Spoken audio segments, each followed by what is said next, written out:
स्वाध्यायः परमः। Doctor Baba Saheb Ambedkar open university.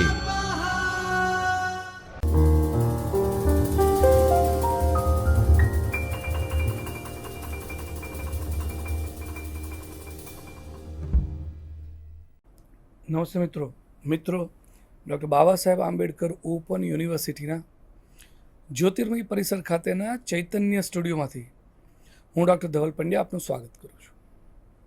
મિત્રો, આજે આપણે ટીવાય બીકોમનો એક વિષય ધંધાકીય સંચાલન 3 એનો વિષયનો કોડ છે BCBMGN 307, તેના યુનિટ નંબર 12 વિશે વાત કરીશું. મિત્રો, અગાઉનું લેક્ચર પણ 12 નંબરના યુનિટમાં હતું, એટલે કે આજનું લેક્ચર એ લેક્ચરના કન્ટિન્યુએશનમાં છે.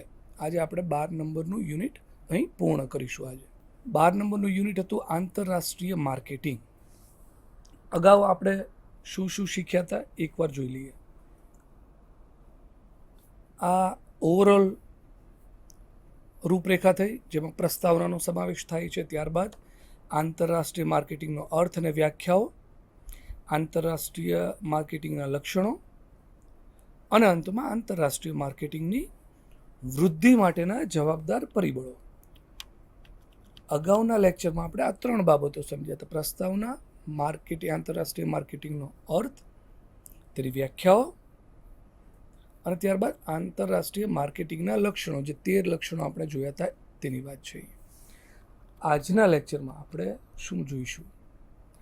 આજના લેક્ચરમાં આપણે આંતરરાષ્ટ્રીય માર્કેટિંગની વૃદ્ધિ માટેના જવાબદાર પરિબળો તેની વિશે વાત કરીશું. તો વૃદ્ધિ માટેના જવાબદાર પરિબળો. આંતરરાષ્ટ્રીય 12.4 નંબરનો મુદ્દો છે મિત્રો, આંતરરાષ્ટ્રીય માર્કેટિંગની વૃદ્ધિના જવાબદાર પરિબળો. મિત્રો, અહીં આપણે બ્રોડર સેન્સમાં જોઈએ ને તો આ મુદ્દાને એવું કહી શકાય કે factors responsible to develop international marketing. મિત્રો, નાની કે મોટી કોઈ પણ કંપની આંતરરાષ્ટ્રીય વેપારમાં પ્રવેશવા માટે ખૂબ જ આતુર હોય છે. વિકસિત કંપનીઓ પણ તેના ધંધાકીય વિસ્તરણ માટે સતત પ્રયત્ન કરતી હોય છે, પ્રયત્નશીલ હોય છે. ઘણા દેશો વેપાર વૃદ્ધિને પ્રોત્સાહન આપવા માટે વેપારની અડચણો કે એને અવરોધો, અંતરાયોને દૂર કરવા કે એને ઘટાડવા સતત નવી વેપાર નીતિનો અમલ એ મૂકતા હોય છે, અમલ કરવાનું એ મૂકતા હોય છે, અમલમાં મૂકતા હોય. તે કંપનીઓને તેમના લક્ષ્યાંકોને આક્રમક રીતે ઊંચા લઈ જવા માટે એ પ્રેરિત કરે છે. વિવિધ દેશોની સરકાર આંતરરાષ્ટ્રીય વેપારના માધ્યમથી તેમના દેશના અર્થતંત્રનો વિકાસ કરવા એ કટિબદ્ધ છે. આ સ્થિતિમાં આંતરરાષ્ટ્રીય માર્કેટિંગની વૃદ્ધિ માટેના જવાબદાર પરિબળો કયા કયા તે એક મહત્વનું બની રહે છે. તો તેની માટેના 2 જવાબદાર પરિબળો છે. 2 કંપનીના દ્રષ્ટિબિંદુથી જવાબદાર પરિબળો અને સરકારના દ્રષ્ટિબિંદુથી જવાબદાર પરિબળો. આ 2 મુખ્ય પરિબળો એ આંતરરાષ્ટ્રીય વૃદ્ધિ માટેના જવાબદાર પરિબળો છે. તો હવે આપણે પહેલાં કંપનીના દ્રષ્ટિબિંદુથી જવાબદાર પરિબળો વિશે વાત કરીએ.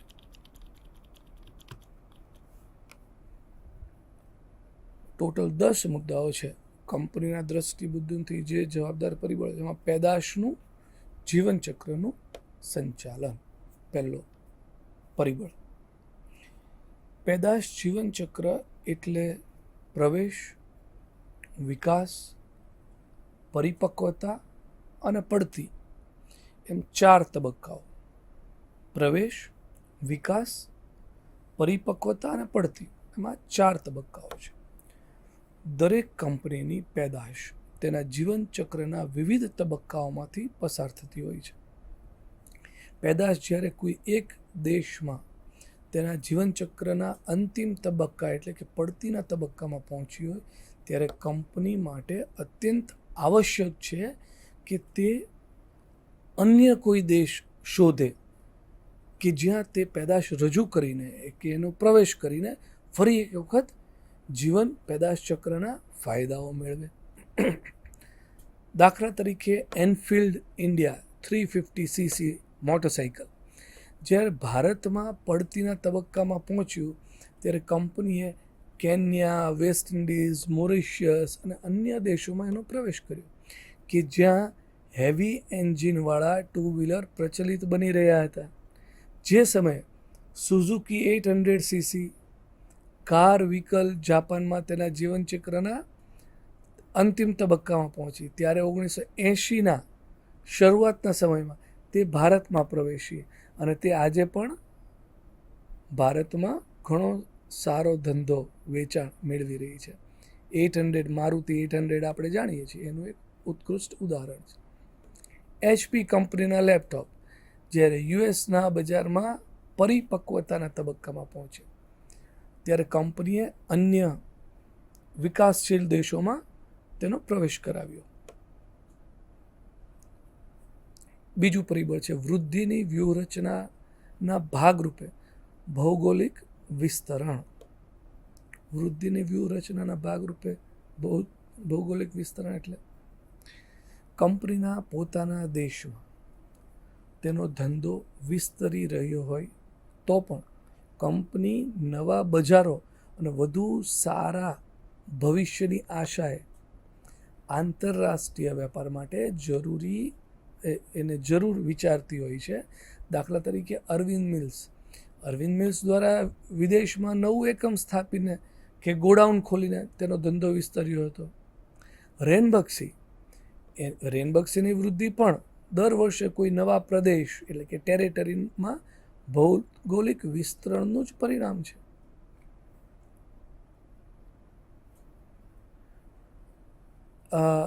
Aurobindo pharma, Cipla, doctor ready આ બધા એના અને આવી બીજી ઘણી કંપનીઓનો વિકાસ તેને જ એ આભારી છે. એટલે આ જ રીતે થયેલો છે. ત્રીજો છે પરિબળ યુવા પેઢીના ઉદ્યોગ સાહસિકોની સાહસ વૃત્તિ. આ પણ એક બહુ મહત્વનો પરિબળ છે.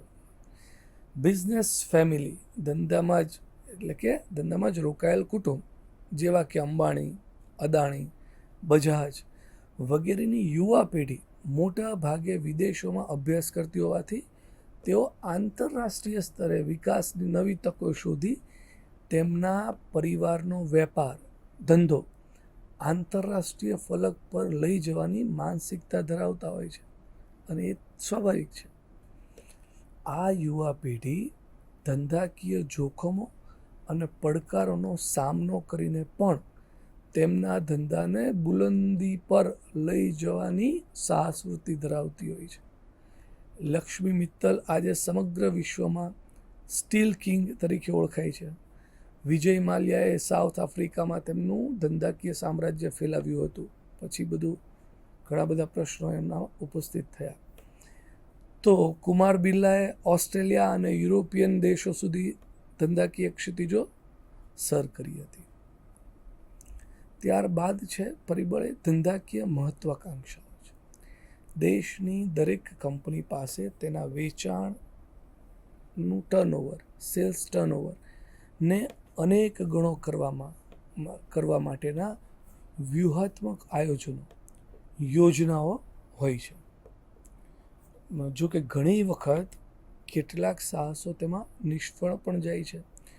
તો પણ ઘણા એકમો બહુવિધ સ્થળ પર ધંધાકીય કામગીરીને કારણે આ પ્રકારની ખોટ સરભર કરી લેતા હોય છે. દાખલા તરીકે કોકા-કોલા કંપની કેટલાક દેશોમાં હજુ સુધી કોઈ જ નફો કમાઈ શકી નથી, પરંતુ તેનાથી કંપનીને કોઈ ફેર પડતો નથી, કારણ કે બીજા અનેક દેશોમાંથી થતો નફો તેની આ ખોટને ભરપાઈ કરી આપે છે. કેલોગ્સ ભારતમાં હજુ નવી છે, પરંતુ તે ભારતીય બજારમાં સ્થિર થઈ આવક મેળવવા માટે મહત્વાકાંક્ષી છે. પાંચમું પરિબળ છે ટેકનોલોજીનો લાભ.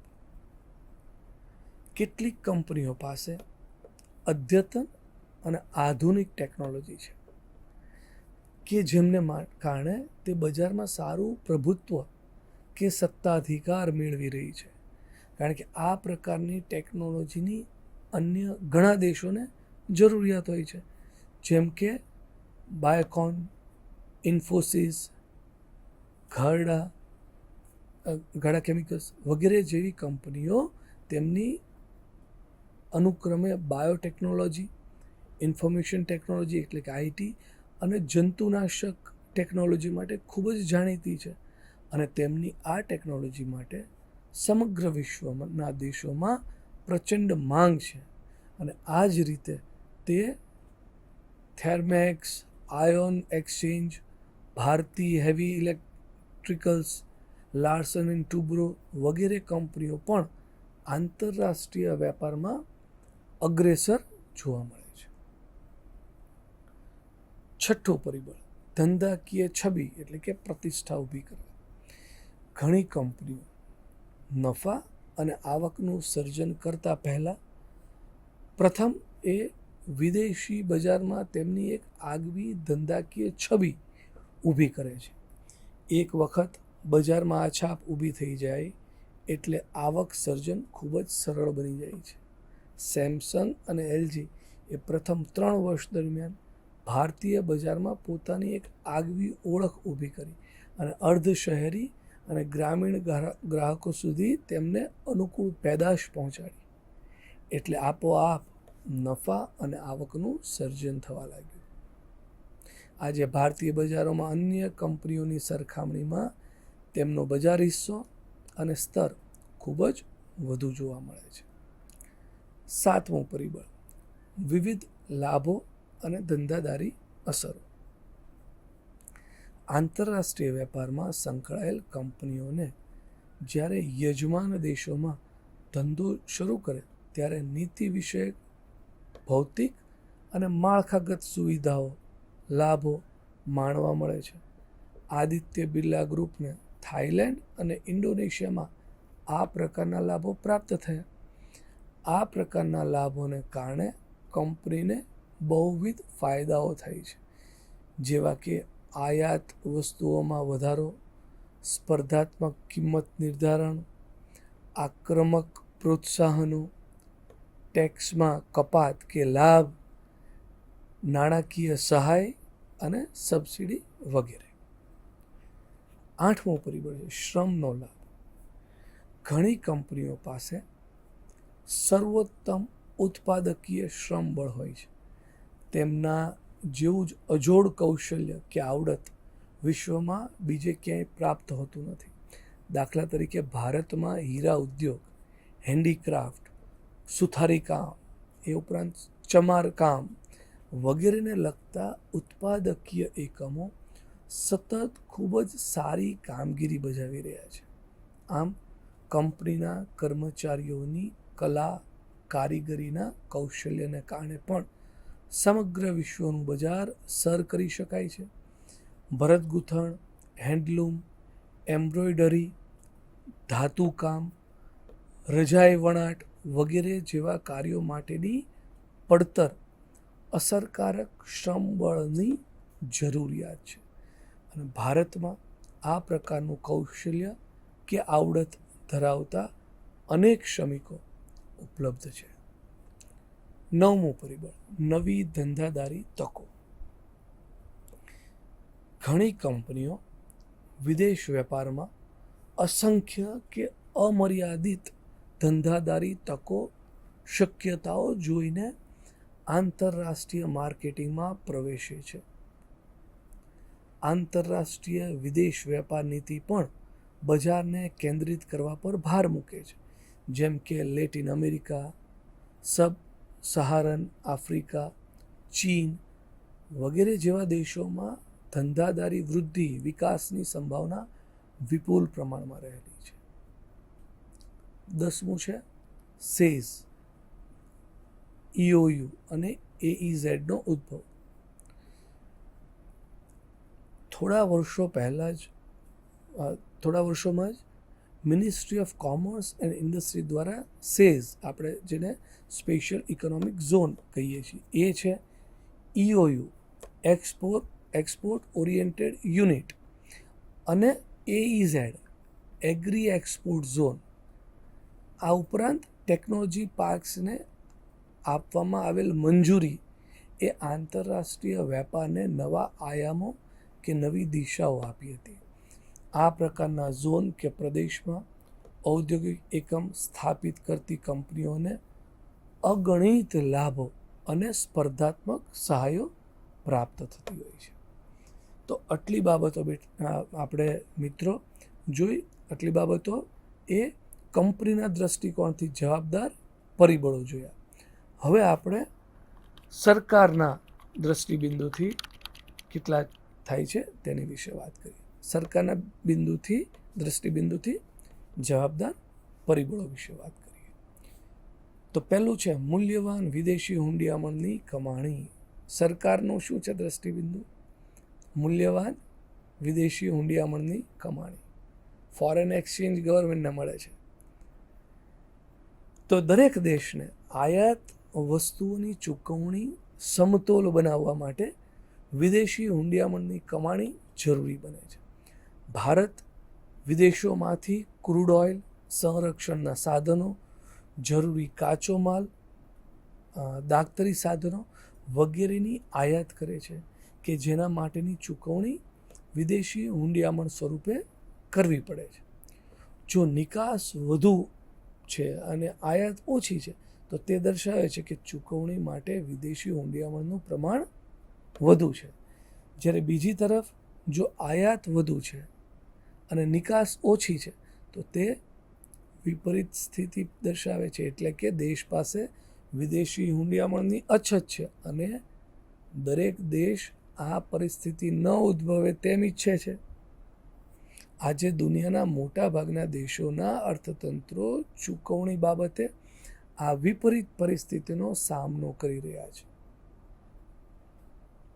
બીજું પરિબળ દેશનું પરસ્પર અવલંબન. દેશોનું પરસ્પર અવલંબન. યુગોથી બધા દેશો પરસ્પર એકબીજા પર નિર્ભર કે અવલંબિત છે.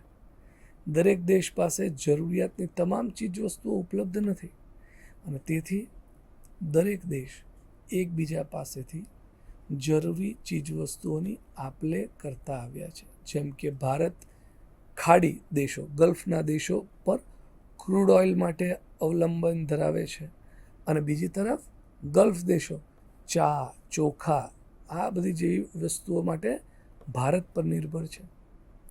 વિકસિત દેશો પ્રાથમિક કે મૂળભૂત કાચા માલ માટે વિકાસશીલ દેશો પર આધારિત છે. જ્યારે વિકાસશીલ દેશો મૂલ્યવર્ધિત તૈયાર પેદાશ, માલ આ બધા માટે વિકસિત દેશો પર અવલંબિત છે. કોઈ પણ દેશ પોતે સ્વયં તમામ સ્ત્રોત કે વસ્તુઓ ધરાવતો નથી અને એના પરિણામે તેણે અન્ય દેશો સાથે વિદેશ વેપાર કરવો એ આવશ્યક બની રહે છે. ત્રીજું પરિબળ છે વેપાર સિદ્ધાંતો અને તેની અસર. વિદ્વાન અર્થશાસ્ત્રીઓ દ્વારા રજૂ થયેલ નિરપેક્ષ લાભ, તુલનાત્મક લાભ અને સ્પર્ધાત્મક લાભની થિયરીનો ખ્યાલ એ દર્શાવે છે કે કેટલાક દેશો પાસે ચોક્કસ પ્રકારના સંસાધનો એટલે કે સ્ત્રોત હોવાનો લાભ છે. આ સ્ત્રોત શ્રમ કે માળખાગત સુવિધા કે ટેકનોલોજી કે સરકારની સક્રિય નીતિ સ્વરૂપે હોઈ શકે છે. આ પ્રકારના ખ્યાલો આંતરરાષ્ટ્રીય વેપારના સંદર્ભે આજે પણ પાયારૂપ હકીકત બની રહેલ છે. ચોથું પરિબળ રાજનૈતિક સંબંધો. રાજનીતિ અને વ્યાપાર હંમેશા એકબીજા સાથે હાથ મિલાવીને જ ચાલે છે. ઘણા સર્વોપરી દેશો વેપાર પ્રોત્સાહન ઉપરાંત ઉષ્માસભર એના પારસ્પરિક સંબંધો પર જાળવી રાખવાના હેતુસર તેમના રાજનૈતિક પ્રતિનિધિઓને બીજા દેશોની મુલાકાતે મોકલતા હોય છે. 1990માં ભારતના વેપાર ઉદ્યોગને પ્રોત્સાહિત કરવા માટે ભારતીય રાજનીતિજ્ઞો દ્વારા લેટિન અમેરિકામાં ખૂબ જ ઉલ્લેખનીય કામગીરી બજાવી હતી. ભારતીય એલચી ખાતું અને ઉચ્ચ કમિશન્સ દ્વારા વિશ્વના તમામ દેશોમાં વ્યાપાર અને રોકાણોને પ્રોત્સાહન કરવા માટે ખૂબ જ ઉત્પ્રેરક ભૂમિકા ભજવી હતી. પાંચમું પરિબળ આવશ્યક વસ્તુ માટેની દેશના સ્ત્રોત પર સત્તાધિકાર. મિત્રો, ઘણા દેશો મહત્વના સ્ત્રોત કે સંસાધનો પર માલિકી કે કબજો ધરાવે છે અને તે મહત્તમ સ્તર સુધી ઉત્પાદિત પણ કરી શકે છે. આ પ્રકારના દેશો સમગ્ર વિશ્વમાં કોઈ પણ જગ્યાએ સ્પર્ધા કરી શકે છે. દાખલા તરીકે મલેશિયામાંથી રબરની પેદાશો, ભારતમાંથી ભરતગૂંથણની પેદાશ, થાઈલેન્ડમાંથી ચોખા, ઓસ્ટ્રેલિયામાંથી ઊન વગેરે. આ પ્રકારના આપણે ઉદાહરણો કહી શકીએ. કોઈ એક પ્રમુખ સંસાધન કે સ્ત્રોત કેન્દ્રીય બનીને જ્યારે હરીફાઈ કરવામાં આવે ત્યારે તે સ્ત્રોત સંદર્ભે જે તે દેશ પ્રમુખ સત્તાધિકારનું સ્થાન પ્રાપ્ત કરે છે.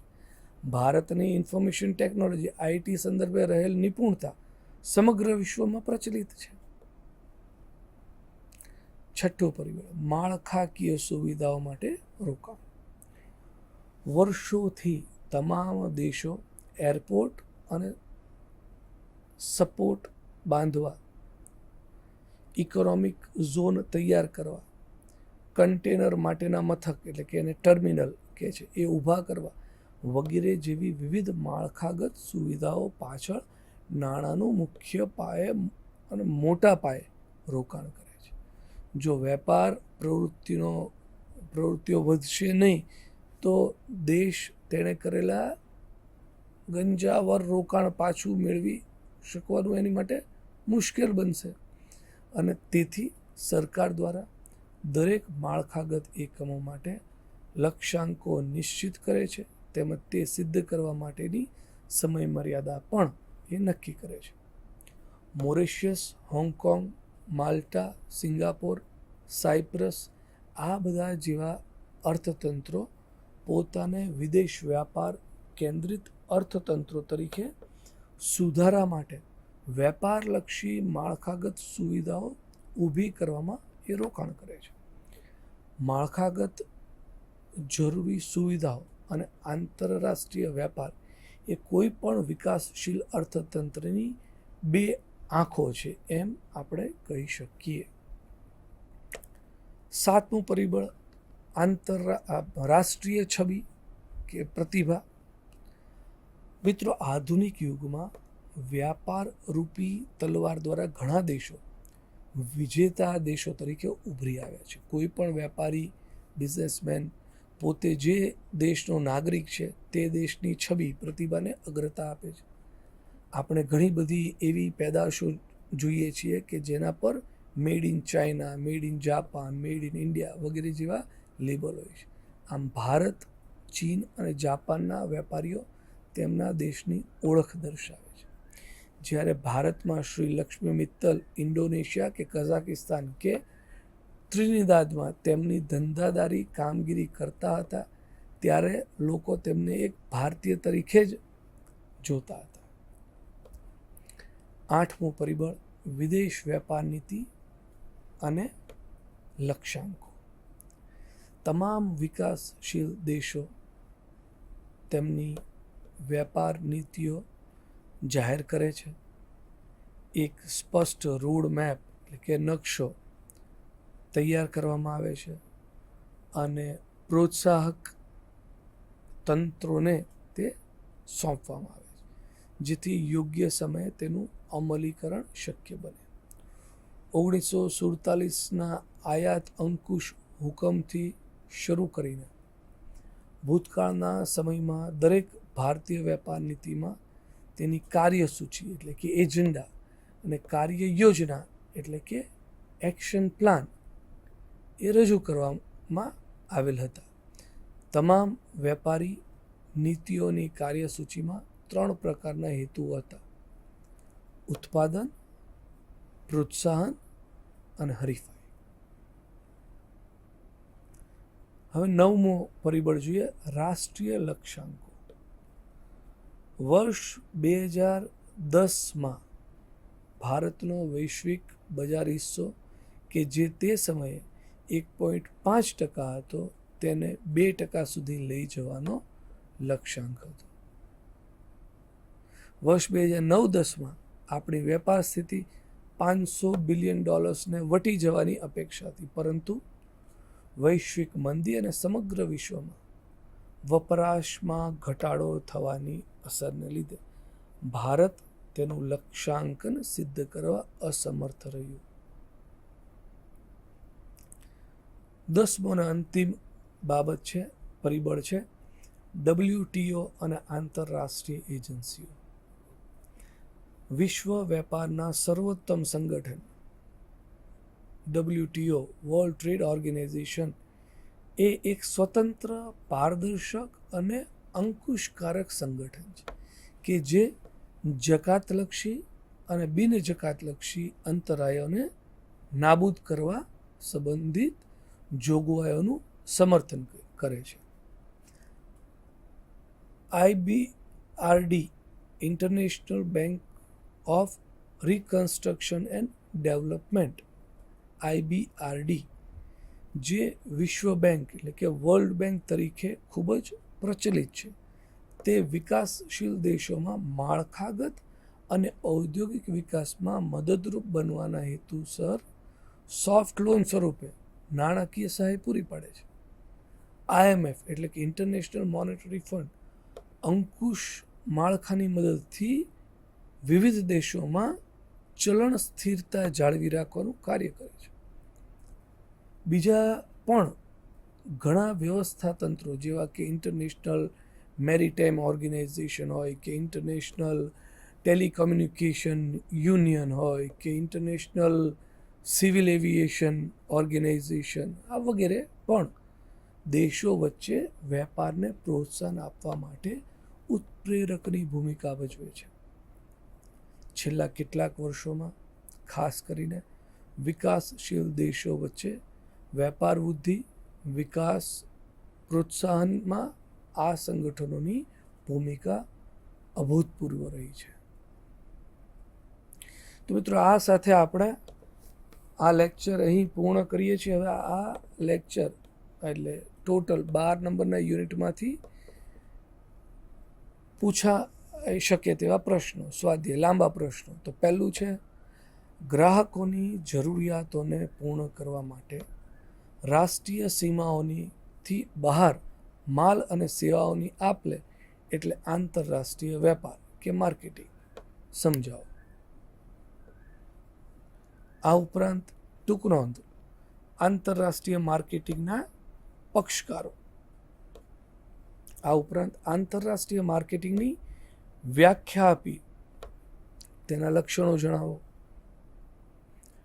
ત્યારબાદ ચોથો પ્રશ્ન એવો પૂછી શકાય કે આંતરરાષ્ટ્રીય માર્કેટિંગના લક્ષણોની વિગતવાર ચર્ચા કરો. પાંચમો પ્રશ્ન એવો આવી શકે કે આંતરરાષ્ટ્રીય માર્કેટિંગનો અર્થ સમજાવી તેની વૃદ્ધિના જવાબદાર કારણો કે પરિબળોની વિસ્તૃત ચર્ચા કરો. આ ઉપરાંત ટૂંક નોંધમાં કંપનીના દ્રષ્ટિબિંદુથી આંતરરાષ્ટ્રીય માર્કેટિંગની વૃદ્ધિના જવાબદાર પરિબળો, સરકારના દ્રષ્ટિબિંદુથી આંતરરાષ્ટ્રીય માર્કેટિંગની વૃદ્ધિના જવાબદાર પરિબળો. આ ઉપરાંત બહુરાષ્ટ્રીય કંપની એટલે શું, આવો પ્રશ્ન ટૂંક નોંધમાં આવે. નિકાસકાર એટલે કોણ, આયાતકાર એટલે કોણ, આંતરરાષ્ટ્રીય માર્કેટિંગ એટલે શું, આંતરરાષ્ટ્રીય માર્કેટિંગની વ્યાખ્યા આપો, સેઝનું પૂરું નામ લખો. એ જ રીતે EOUનું પૂરું નામ આપો, AEZનું પૂરું નામ આપો. આ ઉપરાંત WTOનું પૂરું નામ આપો. આ બધા જે ફૂલ ફોર્મવાળા જે છે એવા પણ, IMFનું પૂરું નામ આપો.